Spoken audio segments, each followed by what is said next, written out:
அண்ணாதுரை தலைவர் சமூக ஆர்வலர் கூட்டமைப்பு. பல்லடம் வட்ட கரைப்பூர் பஞ்சாயத்தில் பார்த்தீங்கன்னா லட்சக்கணக்கான மக்கள் அங்கே குடியிருந்து வருகிறார்கள். அவர்களுக்கு அடிப்படை வசதிகள் எதுவுமே அந்த பஞ்சாயத்தினால் செய்ய முடிவதில்லை.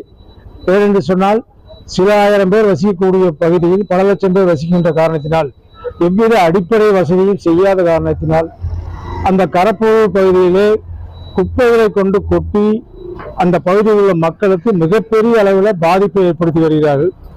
அங்கே மூச்சு கூட விட முடியாத ஒரு சூழ்நிலையில அந்த பகுதி மக்கள் வாழ்ந்து வருகிறார்கள். இது சம்பந்தமாக சென்னை உயர்நீதிமன்றத்தில் கடந்த 5 மாதங்களுக்கு முன்பாக வழக்கு தொடரப்பட்டு அந்த வழக்கு விசாரித்த உயர்நீதிமன்ற நீதியரசர்கள் 8 வார காலக்கெடுவிற்குள் அந்த குப்பைகளை அகற்ற வேண்டும் என சொல்லி பல்லடம் வட்டாட்சியாளர் வீடியோ